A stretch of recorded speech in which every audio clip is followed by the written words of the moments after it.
हक महर पे एक शोर मचाया हुआ है। भाई साहब तो मान गए थे, लेकिन रुहाब जो है ना वो राजी नहीं हो रहा। क्यों, उसको क्या तकलीफ है? अरे चमचा है ना भाभी का, उसी ने कान भरे होंगे।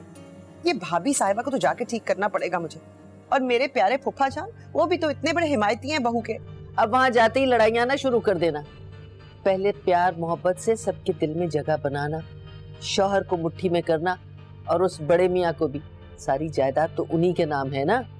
हाय अम्मा, अब्बा की तरह वो इतने लंबे लंबे लेक्चर देते हैं, मैं तो बोर हो जाऊंगी सुनते सुनते। कैसे सुनूंगी मैं? भाई बर्दाश्त तो करना पड़ेगा। देख, कुछ पाने के लिए ना कुछ खोना पड़ता है। बस जब तक तेरा खूंटा मजबूत नहीं हो जाता ना, तब तक तो तुझे ये सब कुछ बर्दाश्त करना होगा। उसके बाद तो तू अपनी मनमानियां करना, अपने मियाँ को लेके अलग हो जाना। ये बिल्कुल ठीक कह रही हो अम्मा, तुम अलग हो जाना ही बेहतर है। वैसे भी मैं उस इतने बड़े जंजाल में नहीं रह सकती।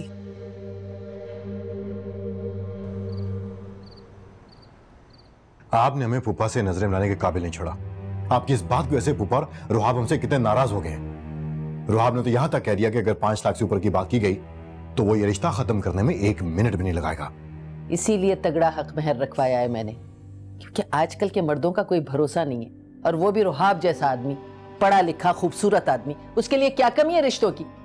मेरी बेटी की जिंदगी खराब हो जाएगी अगर इसने छोड़ दिया तो। तुम्हारी बेटी का घर रुहाब की वजह से नहीं, बल्कि तुम्हारे फजूल मुतालबात की वजह से खराब होगा। तुम अगर बेटी का घर बसाना चाहती हो तो जितना हक महर वो कहें उस पर राजी हो जाओ, वरना क्या? वरना मैं वो कुछ करूंगा जिसका तुम तसव्वुर भी नहीं कर सकती। अरे जाएं जाएं, ये धमकियां किसी और को दीजिएगा। अच्छा, सारी जिंदगी में आपकी जायज नाजायज बात मानती रही हूं, लेकिन अब नहीं।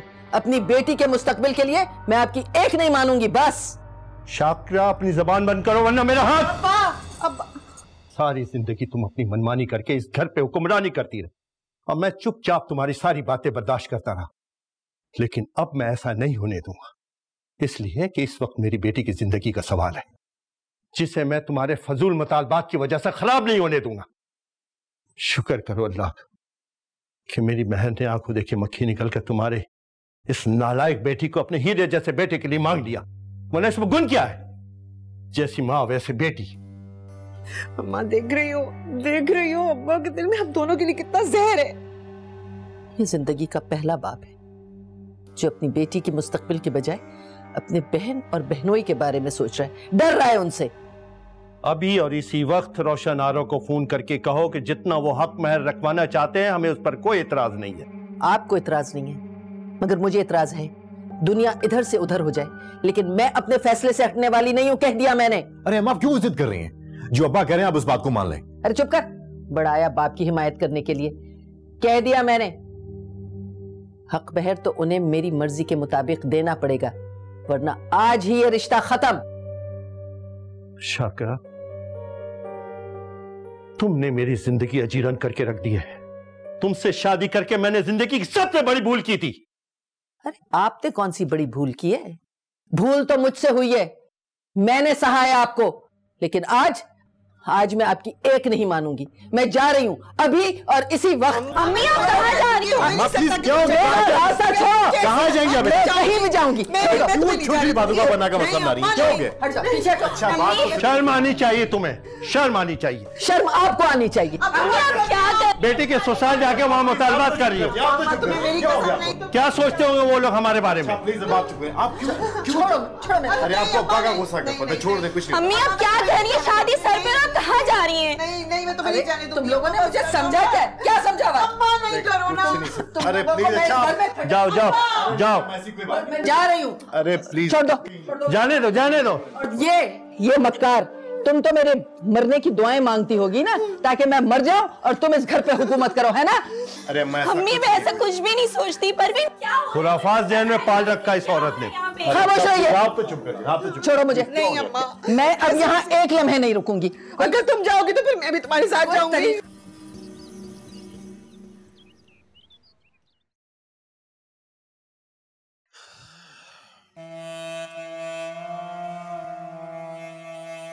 कोरियर वाला आया था तुम्हारे एक्स मंगेतर की शादी का कार्ड देके गया। हम शादी में नहीं जाएंगे। बेहतर होगा कि तुम ये कार ट्रैश कर दो। इतने प्यार से उसने इनवाइट किया तुम्हें, मेरा मतलब है हमें जाना तो पड़ेगा, रिश्तेदारी की बात है। तुम्हें बहुत इंटरेस्ट हो रहा है, तुम चले जाओ, मुझे नहीं जाना। मेरा बस घर से और उस घर वालों से कोई रिश्ता नहीं। बड़ा दुख हो रहा है ना उसकी शादी का सुनकर, भूल नहीं पाई हो लगता है। You're sick, Hammad. थकते नहीं तुम ऐसी फजूल बातें कर करके? मेरी तो हर बात तुम्हें बकवास लगती है। विशाल, 3 माह हो गया हमारी शादी को, मगर मजाल है आज तक तुमने मुझसे तमीज से बात की। तुम इतनी रूठ क्यों रहती हो?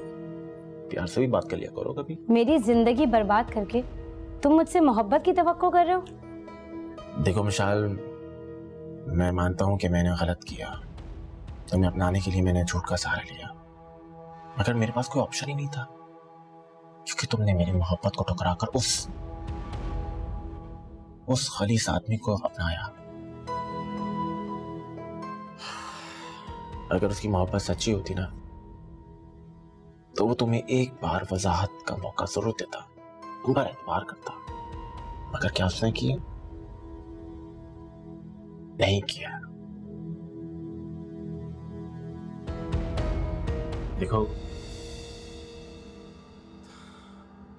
तुम्हारा नसीब मेरे साथ जुड़ा हुआ है, और शायद अल्लाह को भी यही मंजूर है, जब भी इस वक्त तुम मेरे घर पर मौजूद हो, मेरी बीवी की शक्ल में।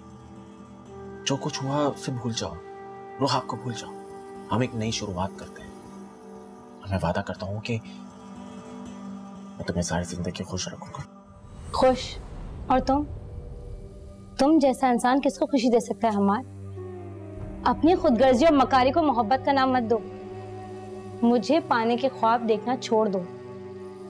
तुमने जो घटिया चाल चली ना मुझे हासिल करने के लिए, मेरी मोहब्बत तो क्या, मेरी तवज्जो भी नहीं पा सकते हो।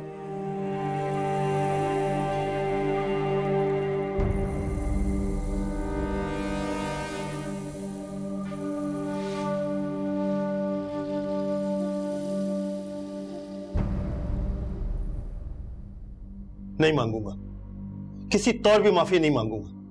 जिंदगी में पहली बार मैं अपने बहनों से नजर मिलाने के काबिल भी नहीं रहा। क्या सोचते होंगे मेरे बारे में वो?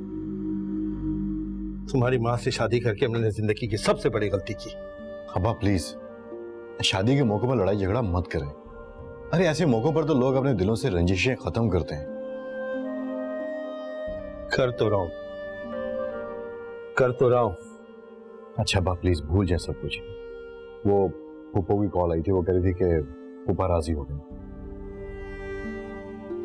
ये देख, पूरा 1 हफ्ता पड़ा है शादी में, और तुम्हारी बहन ने अपने सहेलियों को बुला के नाच गाना शुरू करवा दिया, और ये पूरा हफ्ता ये जारी रहेगा। सख्त चिढ़ है, नफरत है मुझे नाच गानों से। मोहल्ले वाले क्या सोचेंगे? कुछ नहीं होता, शादी के मौकों पर तो ये सब कुछ चलता है ना।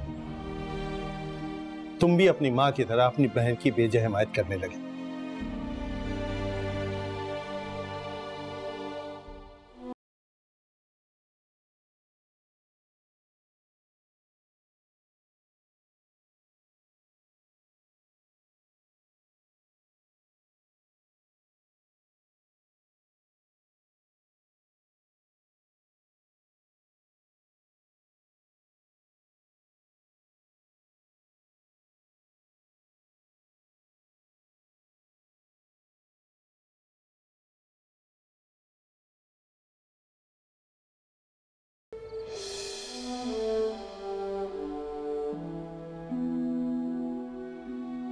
जिस सोसाइटी में हम रहते हैं ना, वहाँ इस तरह से प्रपोज करने के तरीकों को मायूब समझा जाता है।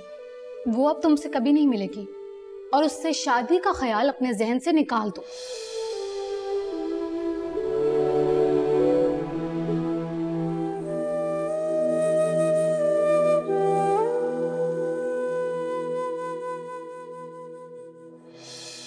विशाल सुफियान, क्या तुम मुझसे शादी करोगी?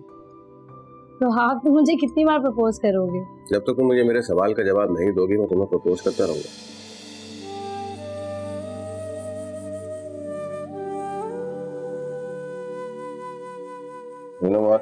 तो मुझे बहुत अच्छी लगी। कभी कभी सोचता हूँ अगर तुम जिंदगी में नहीं हुई तो मेरी जिंदगी खत्म हो जाएगी। थोड़ा घिसा पिटा डायलॉग है लेकिन चलेगा। अच्छा, इतने रोमांटिक डायलॉग आपने सीखे कहाँ से? देखो, कोई रटे रटाया डायलॉग नहीं है, दिल से निकली हुई बात। समझ जाओगी तो अच्छी बात है, नहीं पछताओगी बात। मैं क्यों पछताऊंगी? फर्ज करो अगर हमारी शादी ना हुई तो।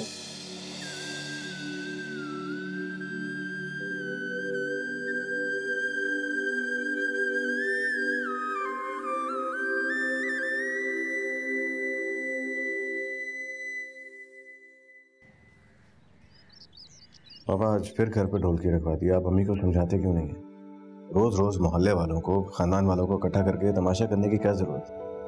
और वैसे भी हम कोई रईसों के बच्चे तो है नहीं कि विंडर सुमात पे इतना पैसा जाया करें। और सबसे ज्यादा एतराज तो मुझे इस बात पे है कि 5 स्टार की बुकिंग करवा दी।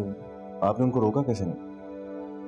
अरे यार, मैं तो खुद इस धूम धड़क के सख्त खिलाफ हूँ, लेकिन तुम अपनी माँ को जानते हो, उन्हें समझाना ऐसे ही है जैसे भैंस के सामने बीन बजाना। वैसे ये तो बहुत सरासर ज्यादती।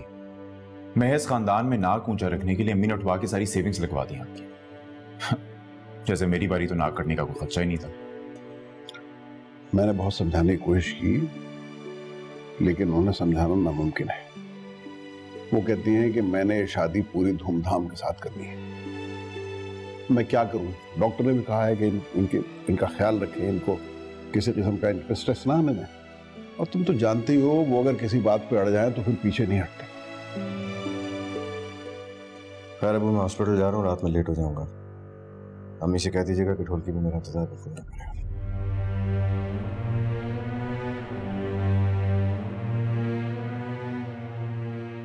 विशाल की वो खैर खबर ली तुमने? जी, की थी उसे मैंने कॉल।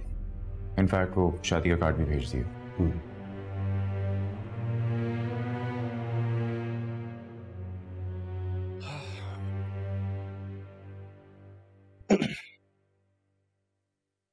रोदा आपकी कॉल आई थी और तुम्हारे ताया जान की भी। काफी इंसिस्ट कर रहे थे शादी में आने के लिए। ठीक है, हम शादी में थोड़ी देर के लिए चले जाएंगे। शादी में ही क्यों? हम तो बारात, वलीमा, मेहंदी, हर चीज में जाएंगे। हर चीज में इन्होंने इनवाइट किया ना। तुम्हें इतना शादी में क्यों इंटरेस्ट हो रहा है? हम इंटरेस्ट तो होना चाहिए ना। आफ्टर ऑल तुम्हारे हैंडसम कजिन की शादी होने जा रही है, और मुझे इस बात का बिल्कुल अंदाजा है कि तुम्हें कितना हार्ड होगा उसे किसी और का होते देखकर।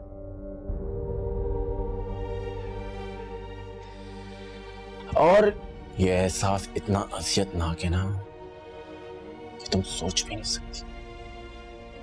और इस बात का अंदाजा मुझे उस वक्त हुआ था जब मुझे तुम छोड़कर उस रोहाब के पास चली गई थी। अब ऐसे क्या देख रही थी? हाँ? मैंने 1 महीने का मौका दिया था और कहा था कि 1 महीने के अंदर सब कुछ भूल जाओ, मगर तुम मुझसे आज भी उतनी नफरत करती हो जितनी पहले करती थी। तो मैं इसलिए चाहता हूं कि तुम शादी में मेरे साथ चलो और उसे अपनी आंखों से किसी और का होते देखो, ताकि उसकी यादें तुम्हारे दिलो दिमाग से मिट जाएं। हमारा तुम जैसा शख्स मोहब्बत डिजर्व नहीं करता, ये बात तुम अच्छी तरह समझ लो।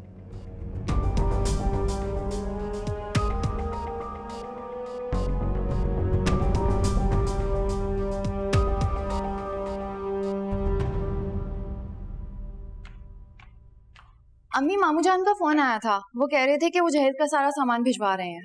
हाँ भाई, हमारे खानदान में तो यही रवायत है। जब बेटी की शादी होती है तो जहेज में तकरीबन सभी चीजें दी जाती हैं। अल्लाह बख्शे हमारी अम्मा को, उन्होंने तो 2 महीने का राशन भी साथ दिया था। क्या ये सब भी दिया जाता था जहेज में? मेरे ख्याल में उन्हें मना करो ये सब कुछ करने से। उनके हालात हमारे सामने हैं। एक बेटा उनका कमाता है बेचारा, इतना बोझ डालने की क्या जरूरत है उनके ऊपर? मना कर दो फोन करके। हाँ, अम्मी और रुहाब ने भी कहा था कि उसे जहेज नहीं चाहिए। भाई हमारा खानदान तो बहुत रख रखाव वाला है। हालात जैसे भी हों, बेटी को खाली हाथ रुखसत नहीं किया जाता। कुछ भी करके जरूरत की सारी चीजें दी जाती हैं तकरीबन। भाई अगर वो अपनी खुशी से अपनी बेटी को कुछ दे रहे हैं तो आप लोगों को क्या एतराज है? ठीक है जनाब, जैसे आपकी मर्जी। हम तो उनके हालात देख के ये सब कुछ चाह रहे थे। वैसे भी हम लोग जहेज के खिलाफ हैं, लेकिन अगर वो इस बात पे मुसिर है तो ठीक है, दे दें जहेज। जी अब्बा, आपने बुलाया? हाँ बेटा, मुझे तुमसे कुछ बात करनी है। और बैठो।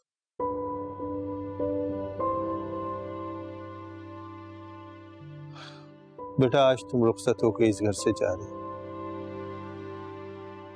ससुराली बेटी का असल घर होता है, ये बात तुम अच्छी तरह से जानती हो। लेकिन बेटा तुम्हें अपने अंदर बहुत सारी तब्दीलियां लाने की जरूरत है। मैं जानता हूं तुम अपनी माँ की तरह गुस्से की तेज हो। बात पर लोगों से बहस करना, उलझना, ये तुम्हारे रोज का मामूल है। लेकिन बेटा बार दफा तुम नासमझी में ऐसी बातें कर जाती जो तुम्हें नहीं करनी चाहिए। लेकिन ससुराल में ये बचपना नहीं चलेगा बेटा। अच्छी बीवी वही होती है जो ससुराल के मुताबिक अपने आप को ढाले। बाप होने के नाते बेटा मैं तुम्हें ये बातें समझाता रहूं जब तक जिंदा हूं। मुझे उम्मीद है बेटा तुम ससुराल में ऐसी कोई हरकत नहीं करोगी जिसकी वजह से हमें शर्मिंदगी उठानी पड़े। आप फिक्र न करें अब्बा, मेरी तरफ से आपको कभी कोई शिकायत का मौका नहीं मिलेगा। शाबाश बेटा, मैं तुम्हारे मुंह से यही सुनना चाहता था। अल्लाह ताला तुम्हें ढेरों खुशियां और बरकतें अता करे। मेरी नेक परवीन जिस घर में जाएगी 4 चांद लगा दे। अल्लाह खुश रखे बेटा।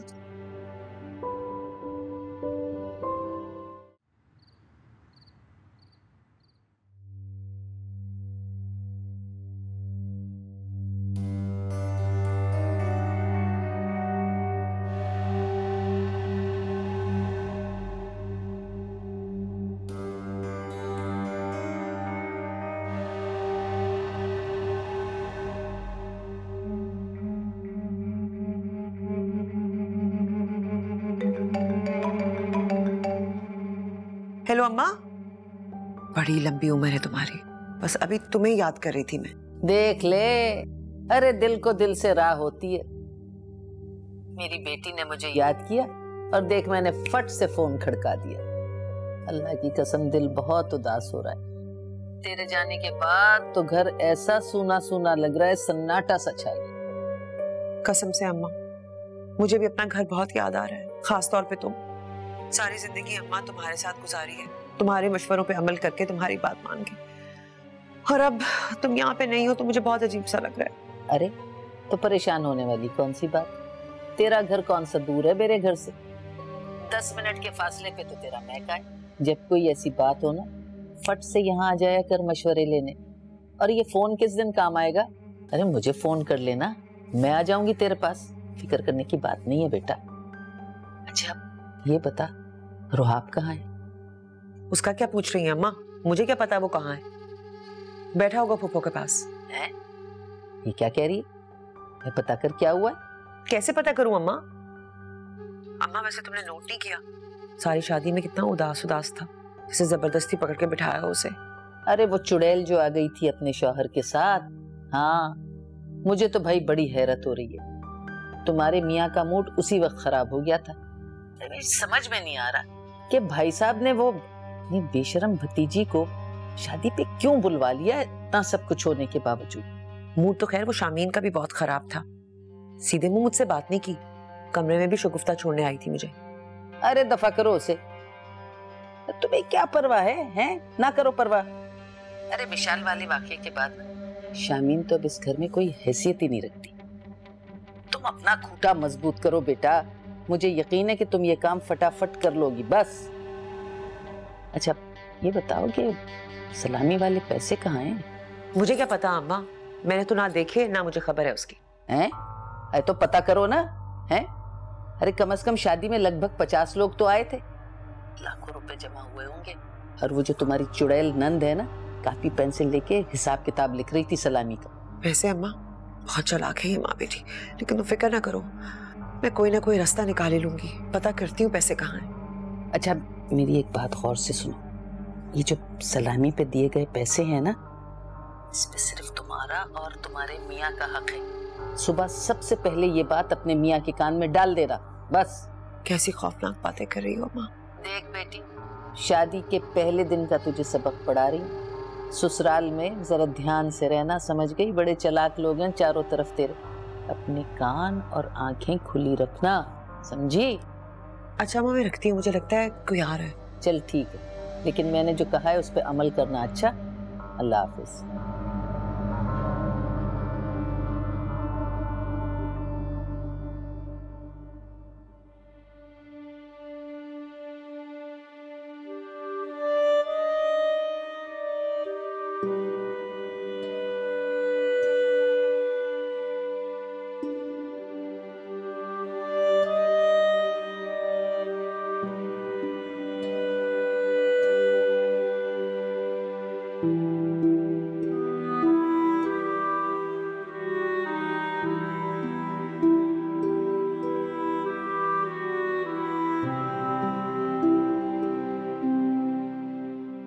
तुमने औरत जात पे से मेरा यकीन उठा दिया। यकीन नहीं कर सकता, तुम ये मेरे साथ कर रही थी।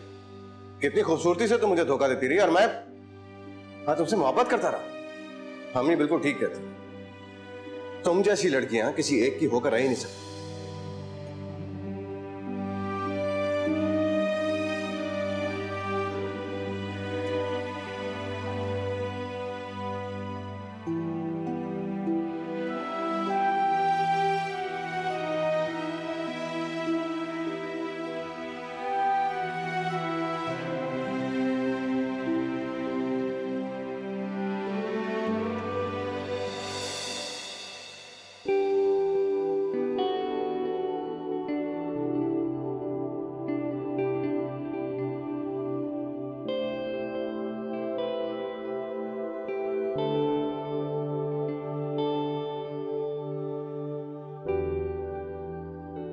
आई एम सॉरी, मुझे आने में देर हो गई। तुम अभी तक इस तरह बैठी हो, चेंज करके सो जाती, थक गई हो। परवीन, मुझे तुमसे कुछ कहना है। तुम एक समझदार लड़की हो और जो कुछ भी मैं अब तुमसे कहूंगा उसका तुम बुरा नहीं मनाओगी और ना ही गलत मतलब लोगी। ये शादी अम्मी के इसरार पर हुई है। मैंने तुम्हें हमेशा अच्छा दोस्त और कजन के तौर पर लिया, कभी सोचा नहीं था कि इस तरह से तुम मेरी जिंदगी में आ जाओगी। अगर आपको इस शादी पे कोई एतराज था तो आपको पहले बताना चाहिए था। ऐसी बात नहीं है, मैं खुश नहीं हूं, मगर नाखुश भी नहीं, बस मेंटली इस शादी के लिए तैयार नहीं था। लेकिन आई एम श्योर वक्त के साथ साथ हमारी अंडरस्टैंडिंग हो जाएगी। अगर उसके लिए तुम्हें मेरा साथ देना पड़ेगा। परवीन, तुम्हें शायद थोड़ा सा इंतजार करना पड़ेगा। मुझे इस नए रिश्ते को एक्सेप्ट करने में शायद थोड़ा वक्त लग जाए। कितना इंतजार? शायद कुछ दिन, कुछ हफ्ते या कुछ महीने। जो कुछ मैं तुमसे कह रहा हूं उसके अपने तक रखना प्लीज।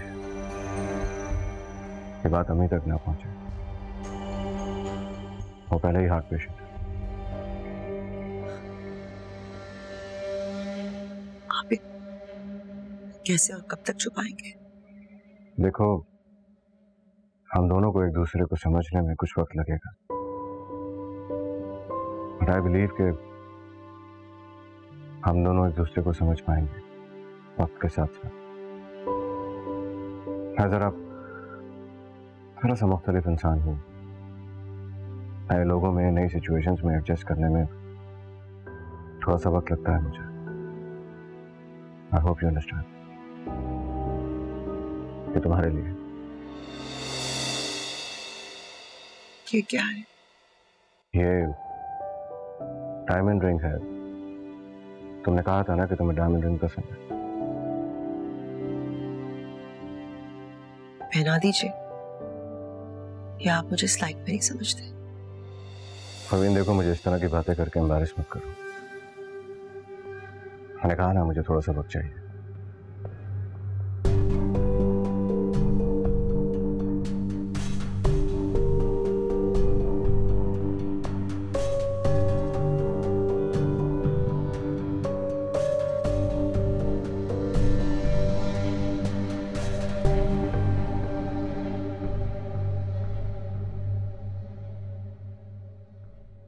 क्या जरूरत थी आपको मिशाल और उसके शौहर को शादी में बुलाने की? उन्हें बुलाना जरूरी था रोशन आरा। मानता हूं मिशाल से गलती हुई है, मगर इसका यह मतलब तो हरगिज नहीं है कि हम उससे कतई ताल्लुक कर लें। मिशाल इस घर की बेटी है और हम मात दामाद। जो कुछ हुआ उसको भूल जाओ। मिशाल ने मेरे साथ और मेरे बेटे के साथ जो कुछ भी किया है उसे हम कभी भूल नहीं सकते। मुझसे तो उसका वजूद भी बर्दाश्त नहीं होता। उसकी जगह अगर मेरी अपनी बेटी भी होती ना तो मैं उससे भी ताल्लुक खत्म कर लेती।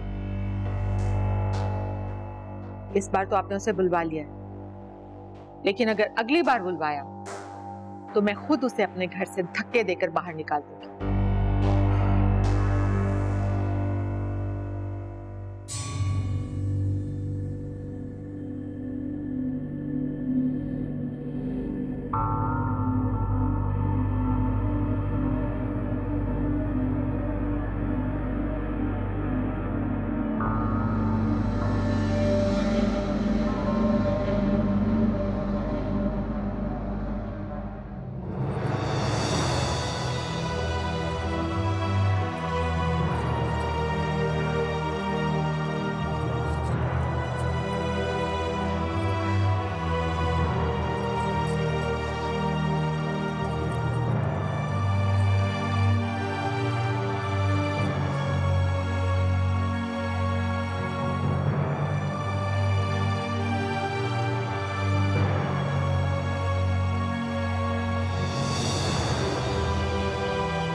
वही माशाल्लाह माशाल्लाह, क्या जबरदस्त तकरीब थी, दिल खुश हो गया।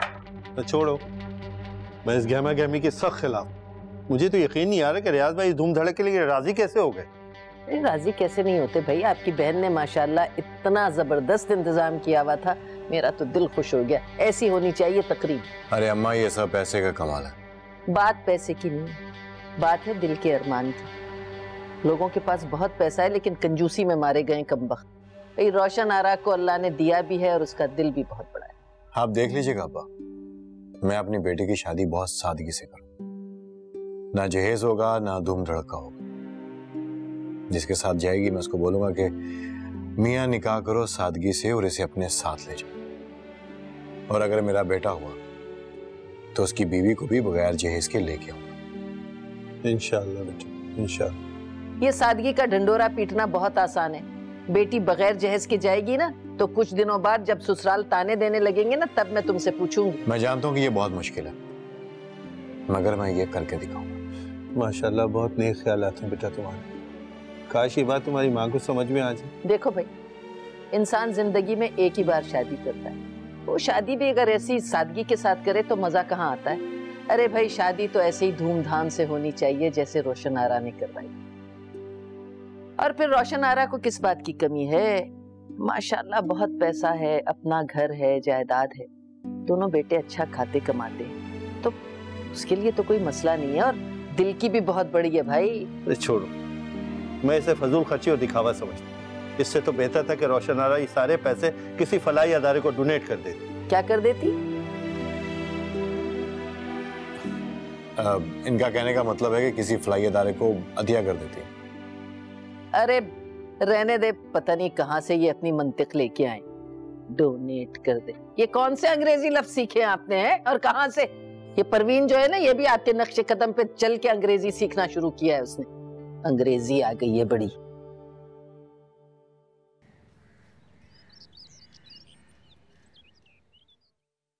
जहरा, जहरा, भाई तुम्हारा नाश्ता कहाँ तक पहुंचा? अब सब तैयार है ना? तुझसे मैंने रात को कहा था कि सब चीजें तैयार करके रख दे, मगर तुझे तो अपनी नींद प्यारी है ना। अम्मा, वो कल रात से निम्रा की बहुत ज्यादा तबीयत खराब है, बहुत ही तेज बुखार था। और वैसे भी आटा तो मैंने सुबह फजर के वक्त गूंद के रख दिया था। नहारी और पाए मैंने रात में चढ़ा दिए थे। अम्मा आप फिक्र मत करें, सब चीजें तैयार है। पूरी और पराठे अभी गरम गरम बना के मैं हॉट पॉट में रख देती हूँ। निहारी जरा चख लेना, मुझे तो जरा करारा लग रहा था। और पराठे और पूरियां जो है ना, जरा ध्यान से बनाना, अब जला मत देना जैसे हमेशा जलाती हो।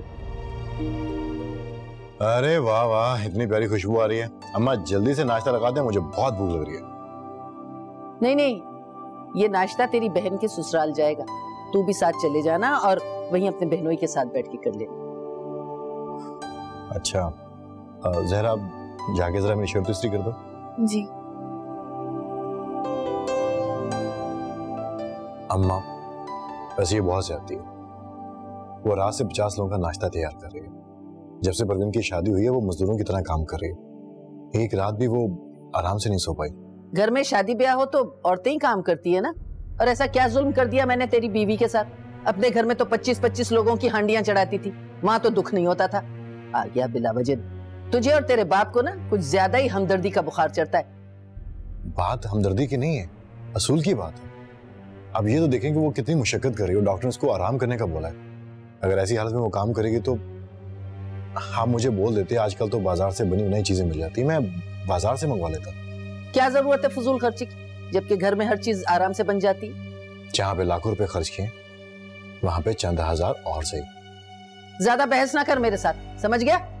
बड़ा आ गया नहीं तो। जा रिक्शा टैक्सी लेके आ, देर हो रही है। और कहाँ मर गई? जल्दी लेके आ कमीज उसकी। फुअड़ लोगों में फंस गई हूं। शामीन, नाश्ता अभी तक तैयार नहीं हुआ क्या? नहीं, मैंने टेबल लगवा दी है, सब लोग आ जाएं तो बस नाश्ता रेडी है। भाई वो शाकरा भाभी का फोन आया था, उन्होंने भी ढेर सारा नाश्ता भिजवा दिया। मैंने तो मना भी किया था मगर वो सुनती ही कहाँ है। तुम ऐसा करो कि वो नाश्ता भी टेबल पे लगवा दो, सब मिलके खा लेंगे, ठीक है? और तुम जाओ रुहाब को और परवीन को उठाओ, मेरे को नाश्ता लग गया। ठीक है अम्मी जान।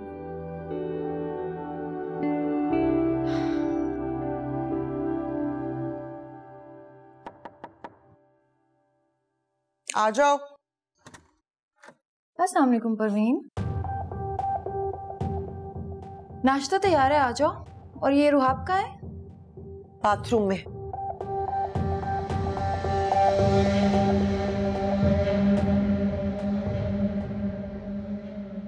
भाई मैं तो खुद इन रस्मों रिवाजों के खिलाफ हूँ, लेकिन आपकी मवानी का बड़ा शौक है इन सब चीजों को। अरे कैसी बातें कर रहे हैं आप? ये तो हमारे यहाँ की रस्म है कि शादी की सुबह नाश्ता लड़की वालों के घर से आता है। लेकिन ममानी अब जमाना बदल गया, हम कब तक इन फजूल रस्मों को फॉलो करते रहेंगे? फजूल की रस्म और रिवाज? क्या मतलब है तुम्हारा? ठीक है, तुम बाहर से पढ़ के आए हो तो उसका हरगिज ये मतलब नहीं है कि अपने रस्म रिवाज और मजहब को भूल जाओ। वैसे तो हमारे मजहब में भी ये सब रस्में नहीं है। हमारा दीन हमें सादगी की तलकीन करता है। अब दीन पे मुझसे ज्यादा बहस ना करना। कुरान शरीफ पढ़ा है मैंने तर्जुमे के साथ, और इस पे बहुत बात कर सकती हूँ मैं। तुम्हें क्या पता, अपने पूरे मोहल्ले को मैं दर्स देती हूँ, समझ आई? अरे भाभी, अब इस बहस को छोड़िए और चलकर नाश्ता कीजिए। चलिए। मैंने जॉब के लिए अप्लाई किया और मुझे 2-3 जगह से कॉल्स भी आ गई हैं। तुम्हें जॉब की क्या जरूरत है? क्या मतलब? जॉब किसी जरूरत के तहत नहीं की जाती। तो ये कहो ना कि तुम्हें टाइम पास करना है। हमारा तुम्हें जो समझना है समझो। और वैसे भी मैं तुमसे पूछ नहीं रही हूँ, तुम्हें इन्फॉर्म कर रही हूँ। कितनी बार मना किया है कि मुझसे बदतमीजी से बातें मत करना। छोड़ो मेरा हाथ अम्मा, क्या बदतमीजी है? तो किसी भी सूरत में मैं तुम्हें जॉब करने नहीं दूंगा, और अगर इस घर से एक कदम भी बाहर निकाला ना, तुम्हारा वो असर करूंगा, काट के फेंक दूंगा मैं तुम्हें। मैंने तुम्हें सुधरने का मौका दिया था, दिया था ना, बोलो। नहीं सुधरी, अब तुम इस घर में पड़ी सड़ती रहना, अपनी नाकाम मोहब्बत का शौक मनाती रहना, है ना? मनाती रहोगे ना? हाँ?